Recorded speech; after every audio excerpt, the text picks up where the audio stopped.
everybody. I'm Donovan, and this is the Reparations Show.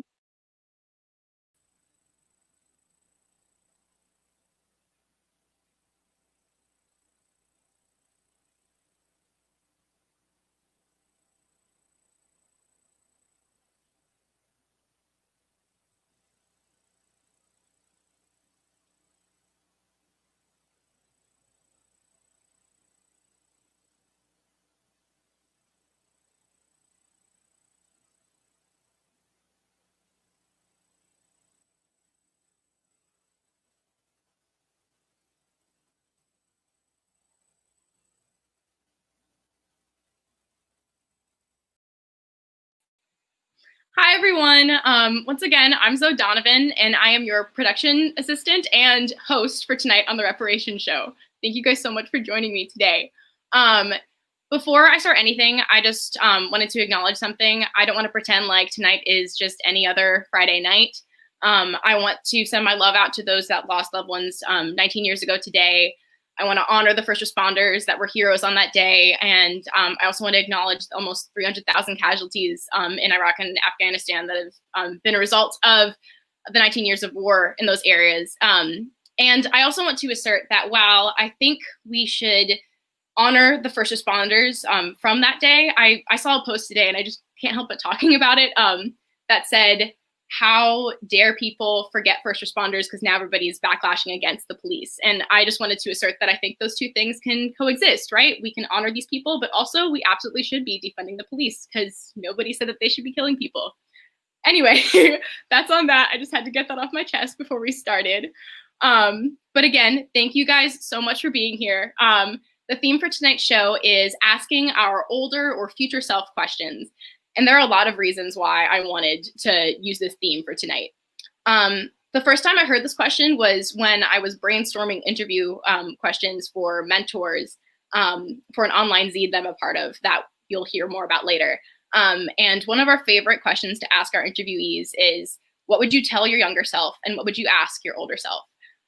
So that question has been on my mind a lot recently, and I keep wondering, what would I ask future Zoe if I could just sit down and get some coffee with her? Who knows? We'll explore more tonight. Another reason is because tonight, everybody that you're going to see on the show is a college student. So all of us are, asking ourselves, what do we want to be when we grow up, and what are we going to do? And for me, I still have no idea, and I think a lot of my friends are also in the same boat. So I kind of wanted to celebrate that experience tonight, just since everybody on the show is so young and we're still figuring things out. And we're so grateful for a platform like the Reparations Show to showcase the work that we're doing right now. Another reason why I wanted to use this theme for tonight is because I think everybody is thinking a lot about the future in a way that's very different. I think everyone's wondering, at least I know I am, what's the world going to look like post-COVID? What's the world going to look like post all the situations that are happening right now? And while I wish there was some end date for COVID, and I wish that end date was tomorrow, it's not the case, and it's going to be more complicated than that. But I wanted this show tonight to be a space for all of us to imagine a future in which reparations are a real thing, in which land back is a real thing, in which we actually care about climate change and that we care about all folks and we're not selective about caring about certain folks in our society. So that's kind of the space that I wanted to create tonight with this theme. I also really want to create a space of self-love tonight, because when I was brainstorming ideas for this show, I wrote a letter to my future self, and it was really, really harsh. It was like, full of, Zoe, you have to get your shit together, you have to use your resources, you have to do all these things, and if you're not going to be in this place at this time, then I'm going to be disappointed in you. And it wasn't very helpful. So tonight, I want all of your help because I'm going to ask some questions about yourself, about why you love yourself, about other questions about what you want in the future. And I would like everybody to type their answers in the comments so we can all talk about it, and so that this space can be a place for us to dream our wildest dreams for ourselves in the future and for the world, while simultaneously loving the heck out of ourselves right now. So without further ado, I'm going to bring on my first guest, who is one of my absolute favorite people in the entire world. And that phrase is probably going to get old because I feel that way about everybody on the show tonight. My first guest is Amelia Chalfant. And Amelia Chalfant is a 19-year-old bassist and singer-songwriter from Western Massachusetts studying music and computer science at Brown University. They have recently begun developing a solo repertoire focusing on themes of queer love, family tension, and cool shoes. Please welcome Amelia Chalfant. Hi, everyone. My name is Amelia. I'm a singer-songwriter. I'm so hyped to be here on the Reparations show. So is also one of my favorite people in the whole world. So glad that's reciprocated. I'm going to play you a couple songs tonight about myself. And here we go.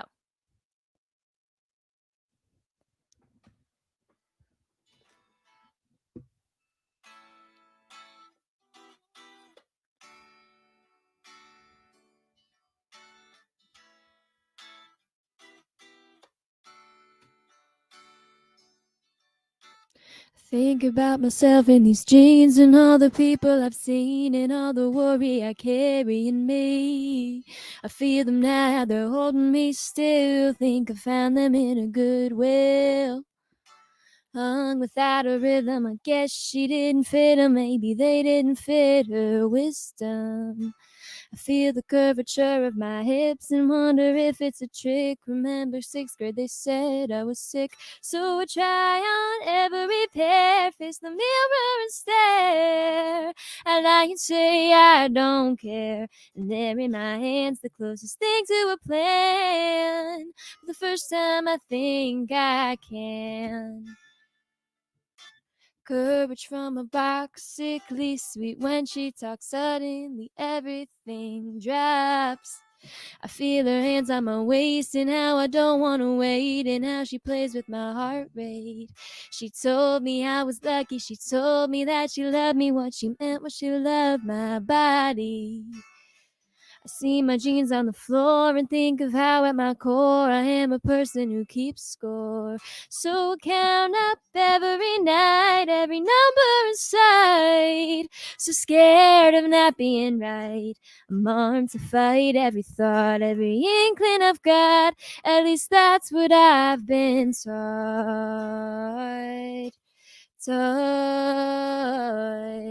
But these jeans are a pacifist, thoughtful, caring analyst. Every single reason I love me on a laundry list.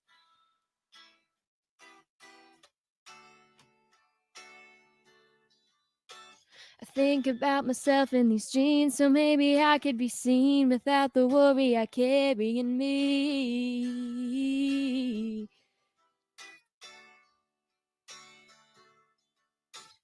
You don't have to worry.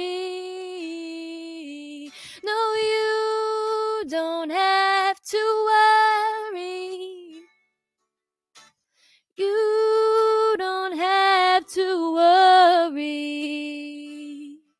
No, you don't have to. No, you don't have to. No, you don't have to.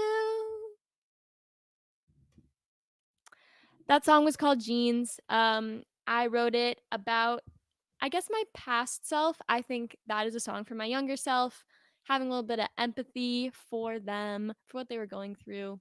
And this next song is a song that I wrote about my future, which is the future that I'm currently in, which is very different, I think, from the future that senior year Amelia imagined. But I don't know. I think it's interesting to look back and kind of see what they were thinking about. So this one is called Breaks.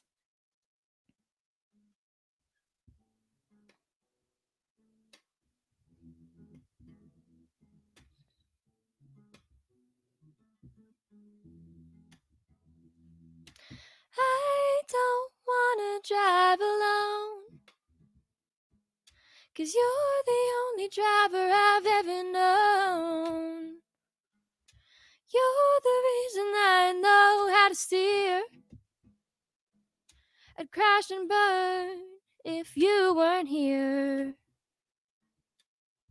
slam on my brakes and just break me apart so I can stay in everybody's heart.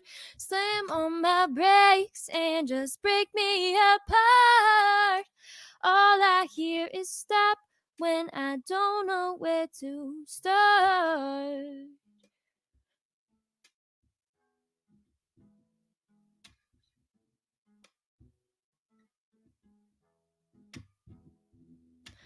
I have too much shouting in my head. Thoughts like marble stoplights turning red.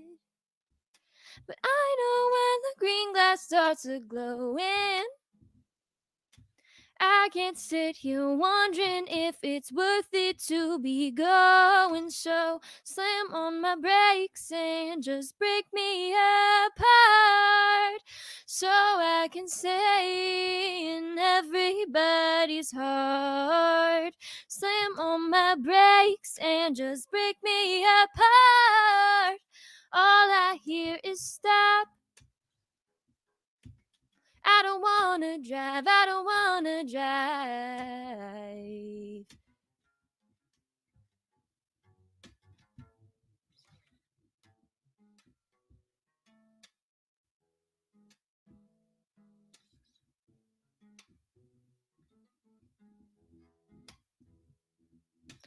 Now I take the open road alone through all these streets and all I've ever known. And even though the sky is gleaming clear, I wish you were here to slam on my brakes so I can stay. Slam on my brakes and just break me apart. All I hear is stop, but I finally know to start.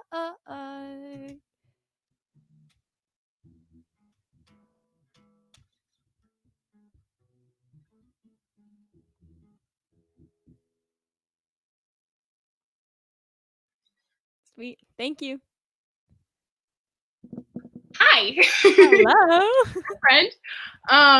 Thank you so much for coming on the show. You're an entire star. Wow, I'm obsessed with you. Those were amazing. Can I ask you a couple questions? 100%. Awesome. So first I wanted to ask, what are the inspiration for those two songs? Like, what are they about? What was your headspace like when you were writing them? That's a great question. They're written in very like different times of my life. Sorry about that. The first one, I also just realized my guitar was way too quiet that whole time. It's okay. Your voice sounded amazing. The first song that I played, I wrote during my freshman year of college. It was like, I think I came to college and had like a huge writing slump. I don't know if that is something that a lot of people experience, but I just think like transitions are not my strong point. And I came to college and I was like, I forgot how to be an artist. It's just gone from my body and brain. And that was the first song that I like finished in college. And it was kind of about the summer before that, a lot about kind of experimenting with queerness. And I don't know, I think I had a lot of body stuff going on too. And how queerness intersects with being in your body was something I was really thinking about a lot, for sure. And then the second one is a song I wrote my senior year of high school to apply to Brown, actually.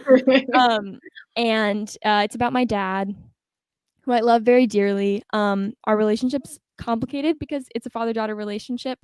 But yeah, it's a song about kind of like imagining what life is supposed to be like. Again, transitions, not my strong point.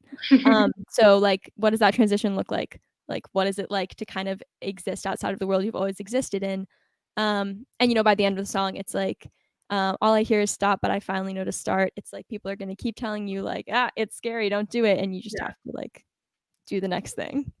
Incredible. That's so beautiful. I also had another question. What does it feel like when you're singing a song that you wrote in such a different place than you are now? Because you mentioned that your senior year, you imagined your life at Brown to be so different than what it actually was. So what does that feel like playing that song now? Um, I mean, I just think like it's less so like I think the song is very like heady, like I guess like very much like what is it like to leave? And I think Mhm. it's more interesting to think about like what I was thinking at that time. And like I couldn't have predicted pandemic, of course. Yeah. But I also I like think about that sometimes and I'm like, this is actually my life right now. What? It's Um, bonkers. no, I couldn't predict a pandemic, but I also think that I had this idea that I was going to feel a lot less supported and with like without a lot of community. And I got to Brown and like found community with Zoe, but also with so many other people. So yeah, the fact that I expected the worst and that that didn't happen and that instead I was surrounded by like people who are like lovely and kind and creative and like think really deeply about the world, like that was really exciting. So I don't know, I'm happy that like that worst case scenario mindset was like unnecessary in a way. Yeah. No, that's wonderful. Well, thank you so much for coming and singing and being on the show. Where can people hear your music and what should people look out for? So I'm usually playing a band. I'm usually a bassist, and you can find that stuff calliopejones.com right below here. Where those are two of my favorite human beings in the whole world, Isabella and Alouette, who I play with all the time. We're on Spotify. Google our name, you'll find us on the internet, YouTube, anything like that. And then I'm hopefully releasing a solo EP by the end of the year. No promises, but that's what I've been working on a lot recently. Yeah. Incredible. Well, thank you so much for coming on the show. You're the Thank you best. for having me. Yeah, of course. Thank you. All right, y'all. Isn't Amelia awesome? I love them so much. So before I bring on our next guest, I have a little question for everybody. What is your favorite thing about yourself? And while everybody answers, I'm gonna brainstorm. For me, I think, for me, I feel like my favorite thing about myself might be how loud I laugh because I feel like I get it from my mom. And that makes me happy just to know that I have that kind of connection with her. Um, and yeah, I don't know. I think it's important to voice those things, what our favorite things are about ourselves, and that they're awesome. Um, but yeah, I don't know. Anybody have any thoughts, ideas? If not, that's cool. I just wanted this to be a space for all of us to think about those kind of things. Um, Wonderful. Okay, I am going to introduce our next guest. Um, our next guest is another friend from Brown. She is an incredible artist, and her name is Jasmine Amani. And Jasmine Amani is a 19-year-old Afro-Latina visual artist, author, and illustrator based in Brooklyn, New York. She is currently studying visual arts and cognitive neuroscience. Wow, what a combo, in her second year at Brown. Jasmine uses her art to share her own experiences while also uplifting other women of African and Latinx diasporas. Her art is her message. And I have a video of me interviewing Jasmine about some of her art. So Morgan, can you roll the clip? Hey, I'm Jasmine, and I'm gonna jump right in to explaining a few of my pieces. So let me share. All right, is this working for you? Yeah, perfect. Okay, cool. So I guess I'll start out with my most recent piece. So I primarily do large-scale oil paintings, and this is my most recent called Sound of the Police. And it's basically a piece about all the police brutality that has been so prevalent this summer.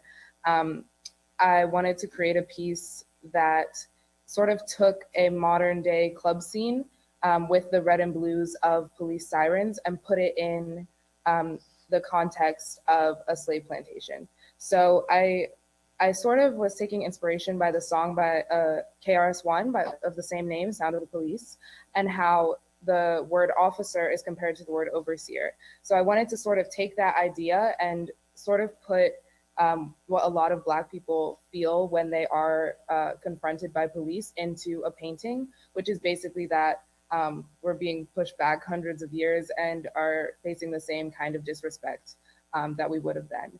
So that's my most recent. So this next piece was a really, it was sort of a pivotal piece for me. I do a lot of work that is really charged and deals with a lot of Black trauma.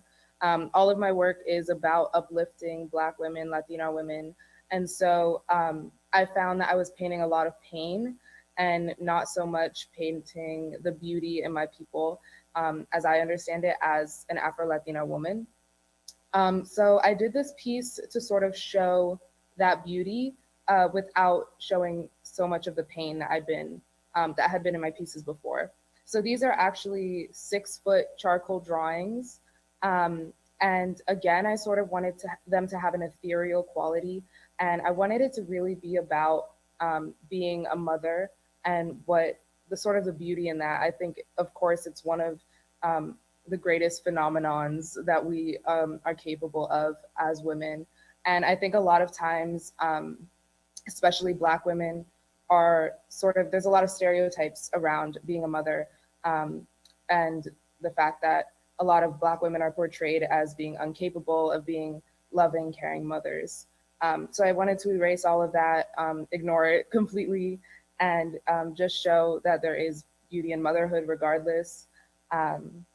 Yeah, and I think for me also, I took a lot of inspiration from Jamila Woods' album. I'm not sure if you're familiar with it, but there is this sort of serene scene where she's sitting in water with all of these clouds around her and just very angelic.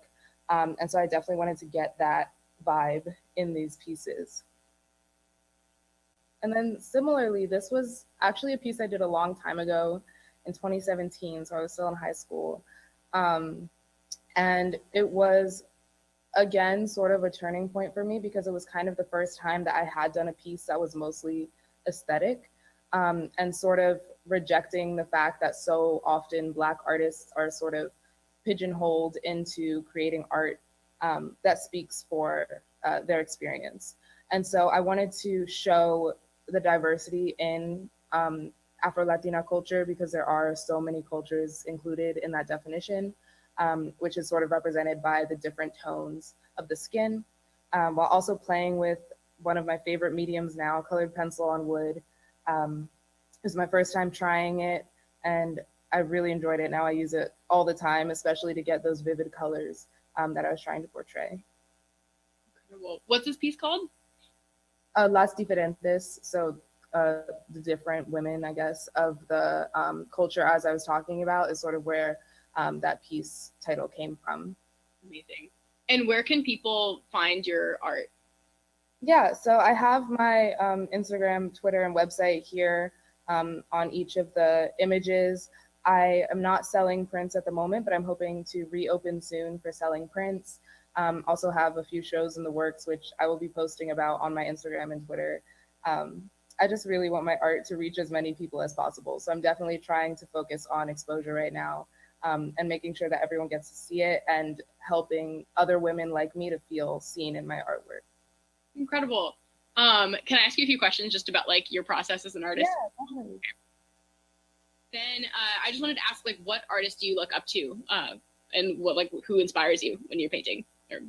Yeah, one of my first inspirations when I started painting was Kehinde Wiley, because of the patterns that he uses and the fact that he's showing his own culture in such a regal way. That was always something I admired. And even his process, I always thought was amazing with oil paint. And then also Frida Kahlo has been my inspiration forever, as long as I can remember. I don't know if you can see, but I have a Frida Kahlo portrait I did in the background. Yeah, she has inspired me beyond belief. The way that she paints about herself, her own struggle. I'm actually doing a self-portrait series right now that's greatly inspired by Frida and her work painting herself, something that I've been afraid to do this whole time, but I'm finally trying to face head on.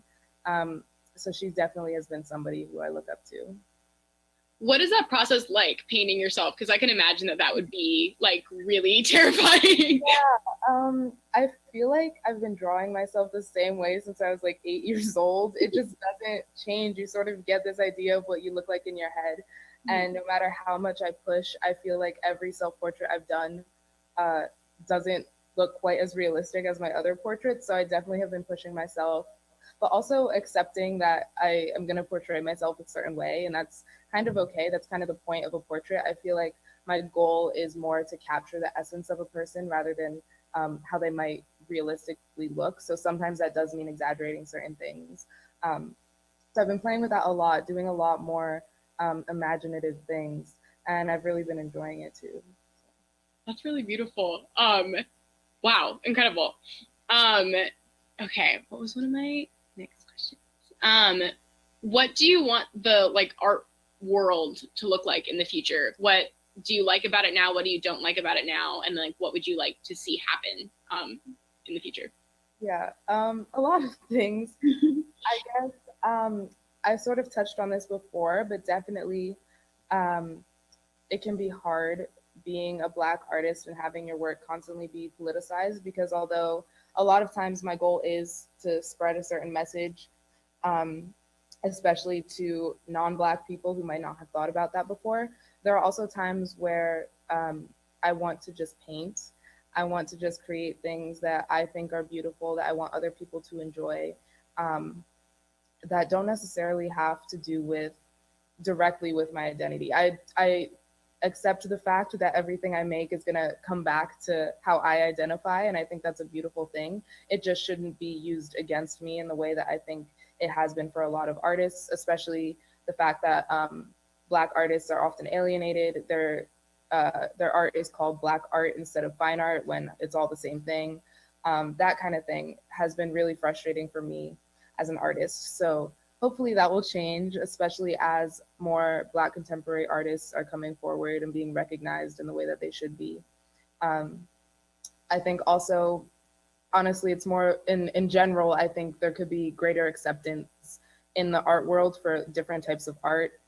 I find now I've been engaging with a lot of other artists over quarantine through social media. It's been actually a really helpful tool in this time. And I think there are a lot of artists who are doing incredible things and just being underappreciated because it's not necessarily realism or the idea of classical art. And I think that there's so much to offer from other art forms that should be appreciated more in the future.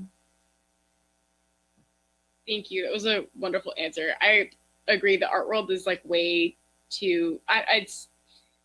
There are so many awards out there for these kind of mediums, and I feel like what determines what's good art and bad art is like obviously in the hands of the people who are in charge, and so often that is incredibly corrupt. So I agree. There's so much that has to change between now and then. How would you like your art to grow in the future? What would you like to see from yourself?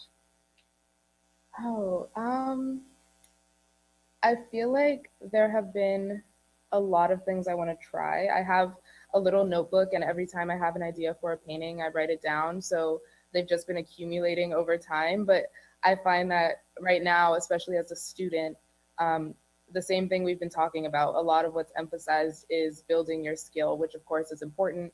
I do believe it's nice to have a base and then build off of that.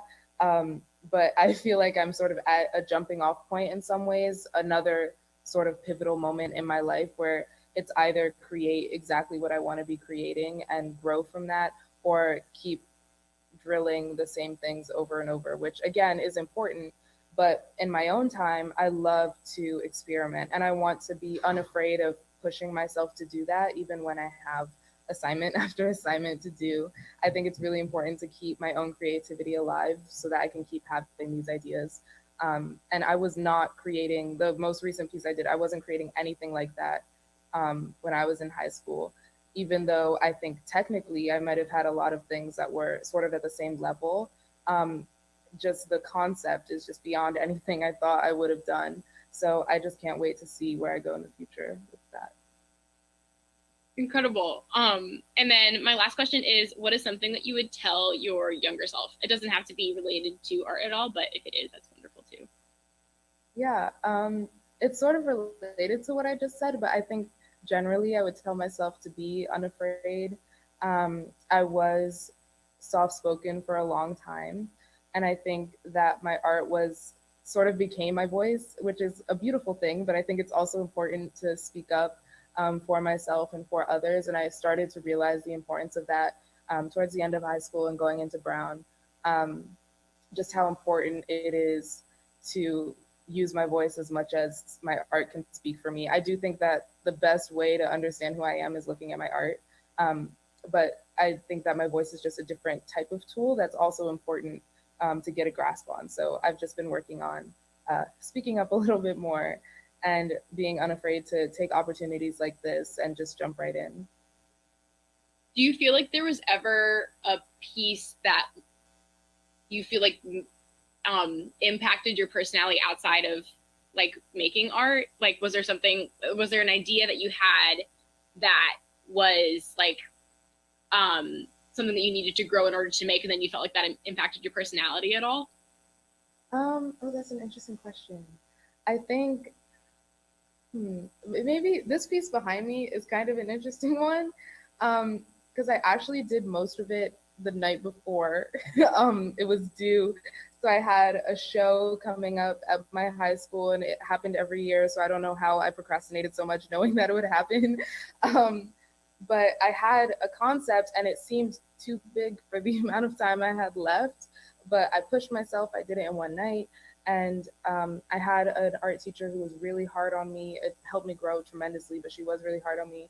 And she saw it the next day, and she said, "There's nothing I would change about this piece." And I think it taught me a lot about trusting my gut, and sort of, and the same thing I've been saying is just being unafraid. It really pays off more than I expected it to. This is still probably one of the most conceptually rigorous pieces I'd done at the time. I wasn't really mixing so many ideas in one piece yet. And without doing something like this, I don't think I would be having the ideas I'm having now or doing some of the pieces that came after it. Um, so even though it was in a night, I think there's a lot in that artists can relate to. And I would say don't be scared of those pieces, let them happen. And definitely don't doubt how valuable they are, because just because a piece was sort of made off a whim or in one night, it doesn't mean it's not going to mean something to you in the future, or really change you for the better. So Thank you for sharing that, because I mean that's insane that you did that piece tonight, because I'm looking at even the little bit that I can see, it looks incredible. And that just goes to show that you're right. You should absolutely trust your gut as an artist. And thank you so much for being on the show too, because honestly, the Reparations show thus far has really been a place for up and coming artists to really try new things anyway. And even though you are like already so insanely established, it's wonderful to have like you and all of our other friends from Brown kind of come on the show and do their things. That's really what the show is about. So thank you so much for being on the show. thank you.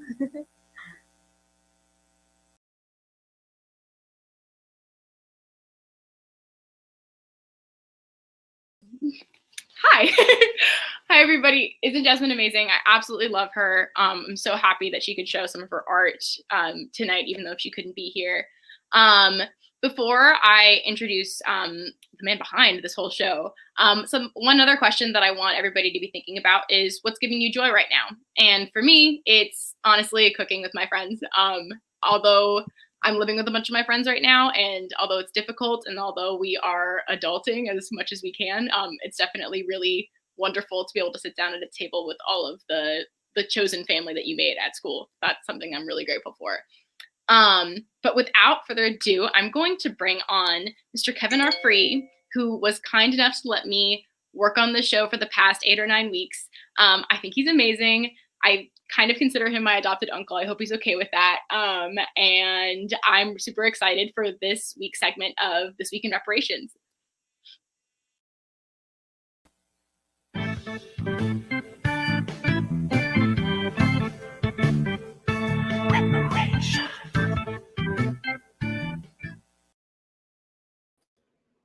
I'm here, and yes, you are my newest niece.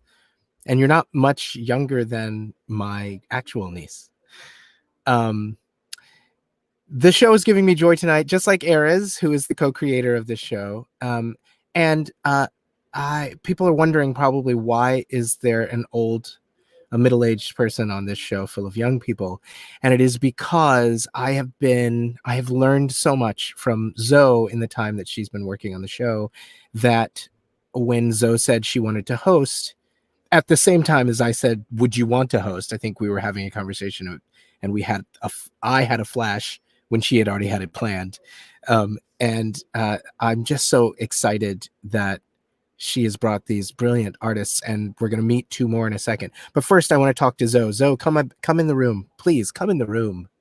Hi. Zoe, niece Zoe, my little niece. It's so... Your niece sounds like really awkward if I call him my uncle and he doesn't reciprocate. It would never happen. It would never happen. But I'm going to tell you that somebody sent me a text with a screenshot of the Instagram post with your face on it, and said, "I love this so much." Somebody who had been on the show before said, "I love this so much," and I said, "Yeah, it was Ian Brodsky." Oh, amazing! from your first show. From our first show, yeah, right? Yeah. From your very first show. So Right. Ian said, "I love this so much." And I said, "Yeah, this is her last show because she has to do school things now." And he said, "It's so hard when we grow up," because, Ian is sort of like my kid. So he said, "It's so hard when we grow up, isn't it?" And I said, "Yes, I've been through this before."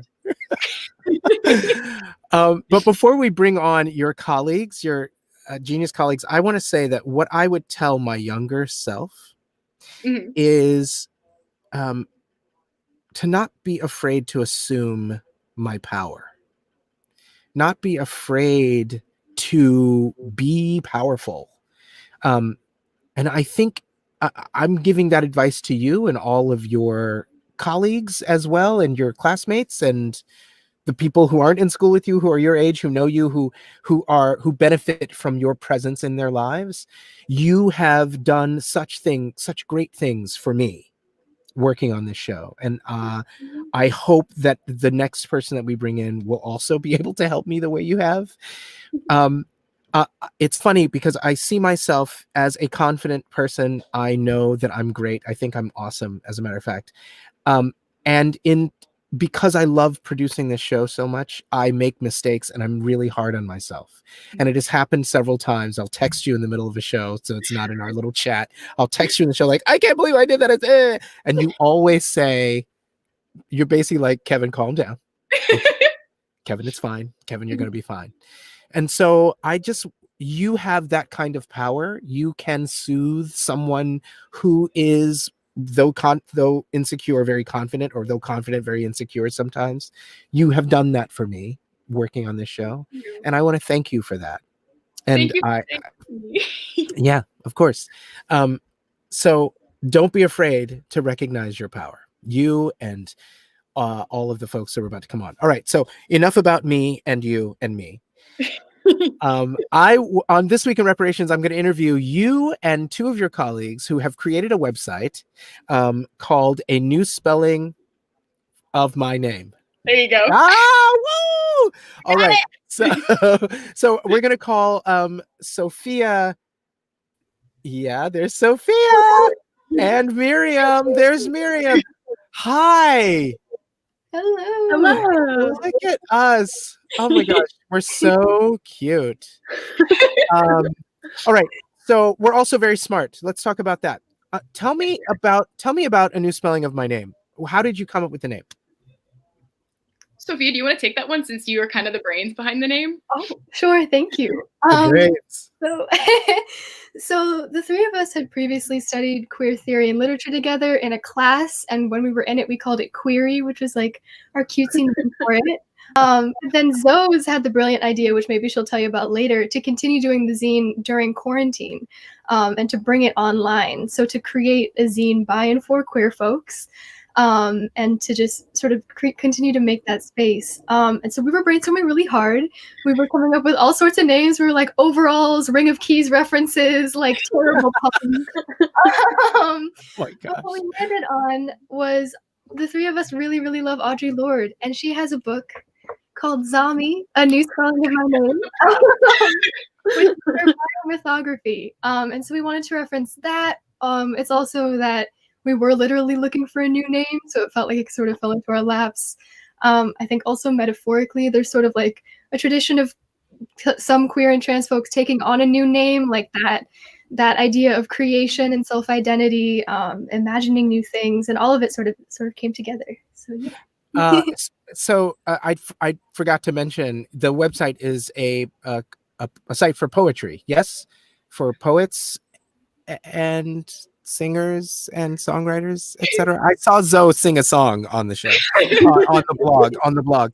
Tell me what the website is. Actually, Miriam, yeah, you take it. Sorry, I've been talking too much tonight. No, you're so good. We kind of put out an open call to like queer people in our lives, and we were like, if you have art and you want us to put it up, we want to put it up. And we have some like submission guidelines, but we're pretty much like, if you have art that will work in an online setting, we want it up there.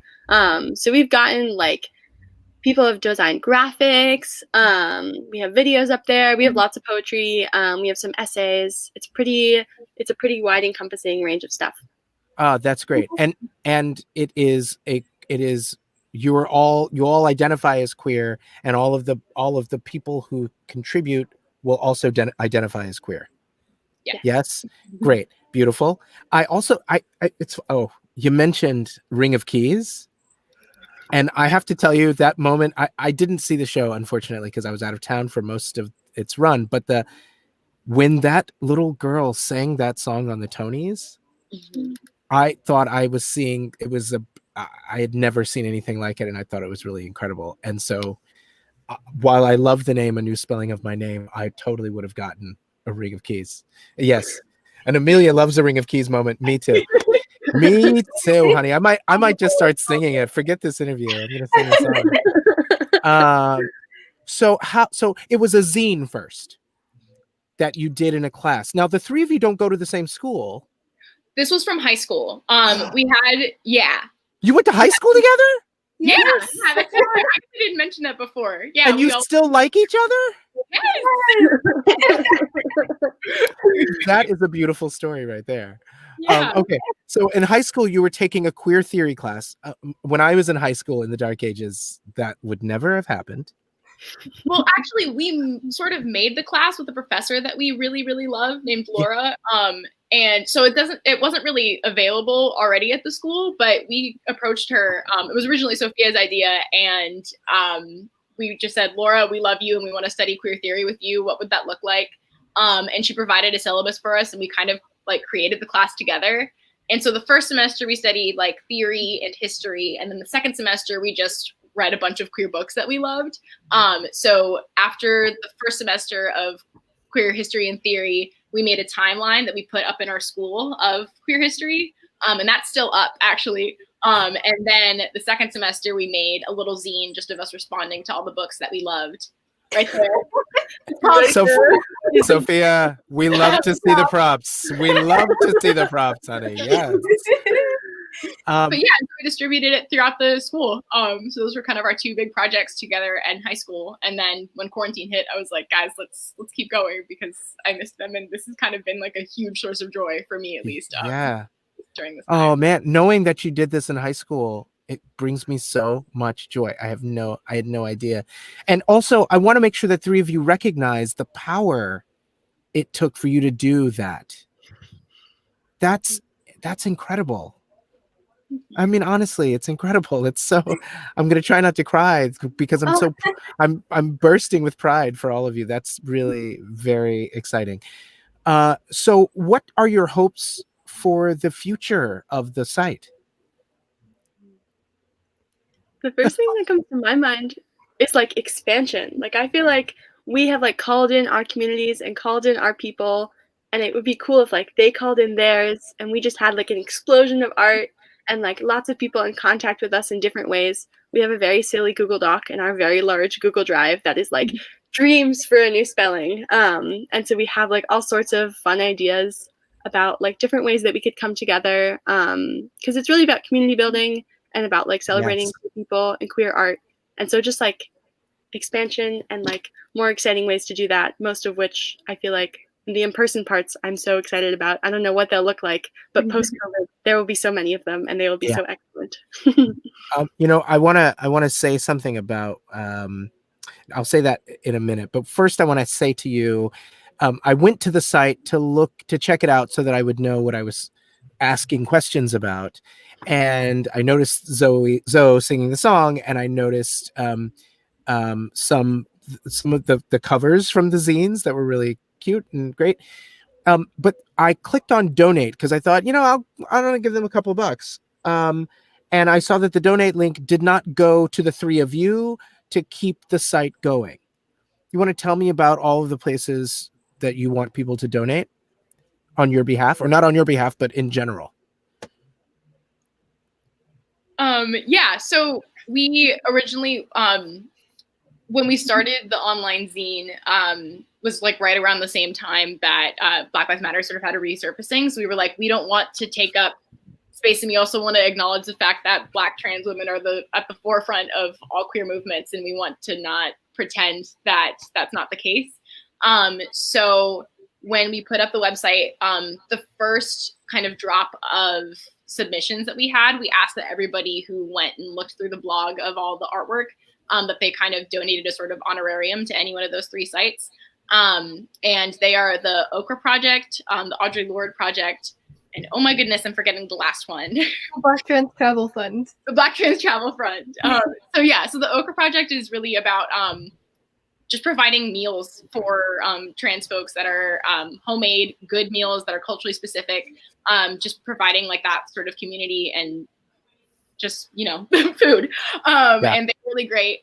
And then the Audre Lorde Project is in the name of Audre Lorde, and they have a bunch of really cool things that they do. And then the Black Trans Travel Fund is exactly what it sounds like. It just provides money for trans people to relocate in places that they're safe and happy and supported. So that was the original plan for donations. But I don't know if Sophia or Miriam want to talk about our future plans for that part of our site.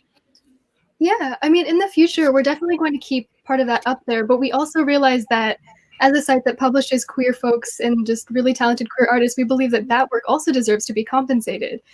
So in the future, we'll be raising money in part to go to those wonderful organizations because it's still really so vitally important to support Black, queer, and trans folks.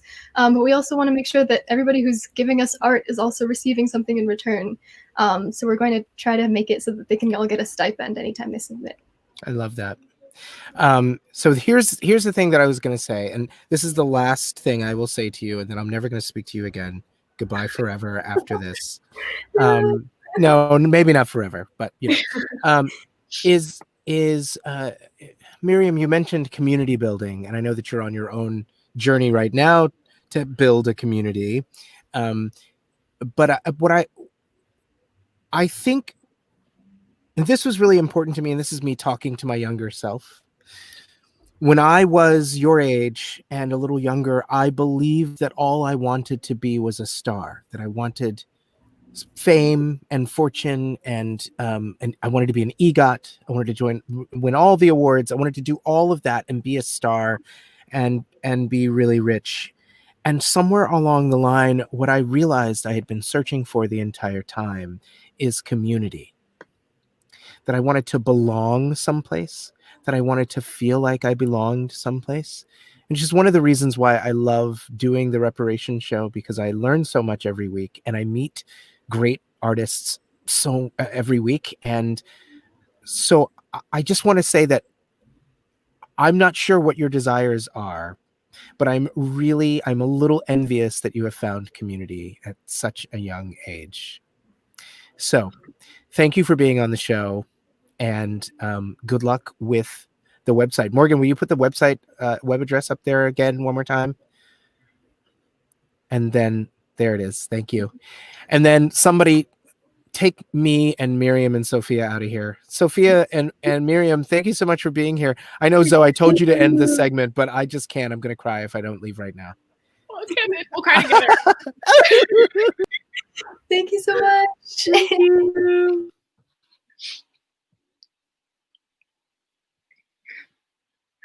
All right, thank you, everybody. I'm so honored that Kevin was willing to let me have some more friends on This Week in Reparations. And again, if there are any queer artists out there that are interested in submitting to the zine, we really want to expand our community, like Miriam said, and there are submission guidelines on the site.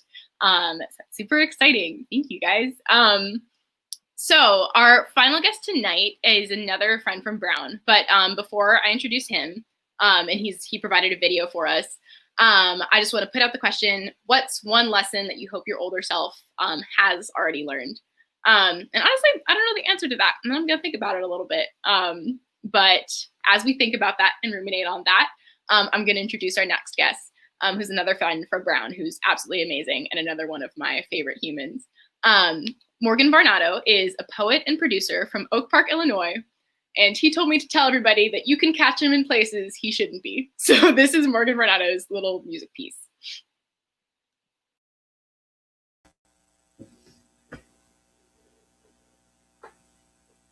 Hey y'all, welcome to the Reparations show.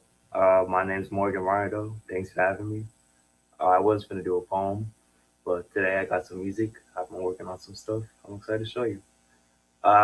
In accordance with today's theme, talking to our future self, lately I've been making a lot of music that I think is like mature. It's like the old head stuff, you know, walking around calling people young bloods or whatever. So I guess I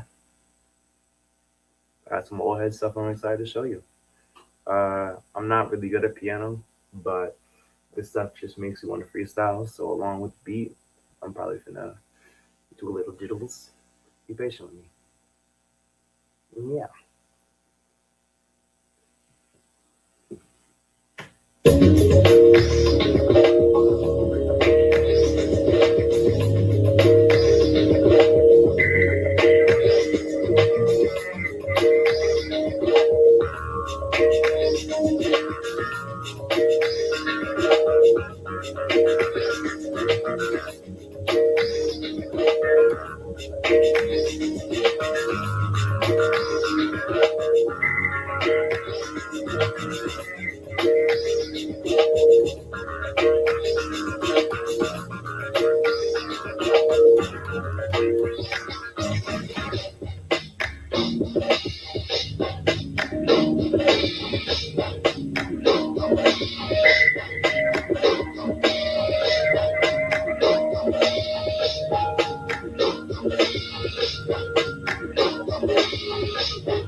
Hi, everybody. Isn't Morgan great? I hope everybody can hear me.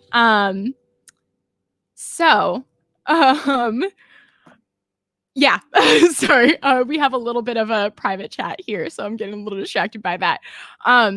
But thank you guys so much for joining me tonight. This has been wonderful. Thank you to all of my friends who came on the show. I love you all. Again, like I said, you're my favorite humans. And I'm so happy that we made this space together tonight. I think it's really special. Also, thank you to Kevin, obviously, and Erez and Morgan and Joey and everybody else behind the scenes and Frigid.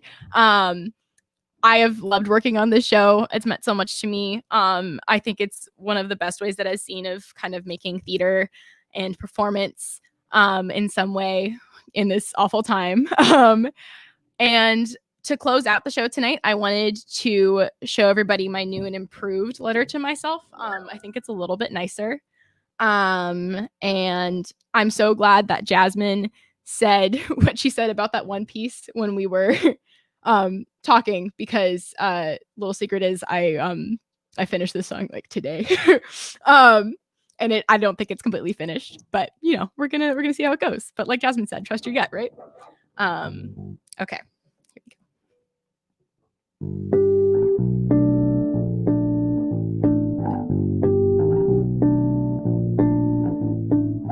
go. I can see her clear as day, new tattoos and my baby face walking firmly through the city.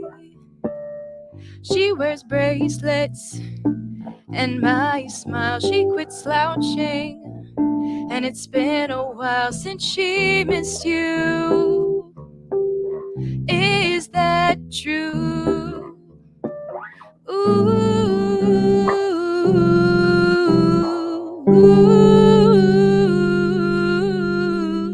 looking back and forwards the same.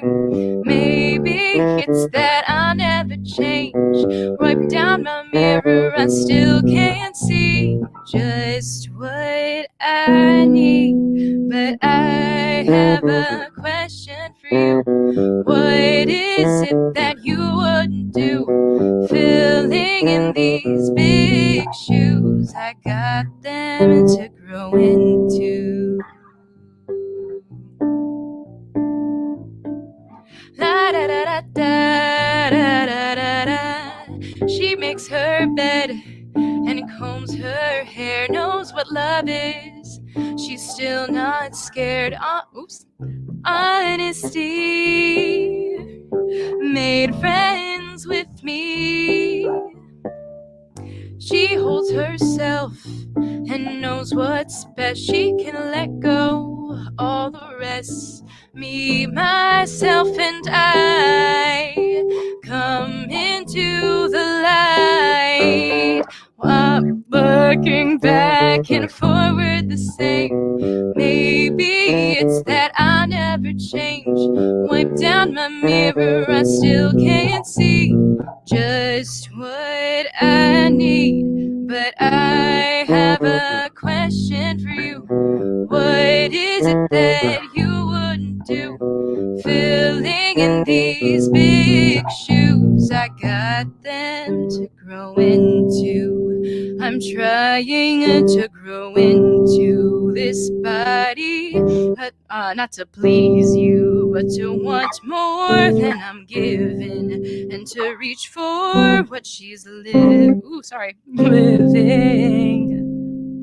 And these shoes are too big, but I won't stop walking.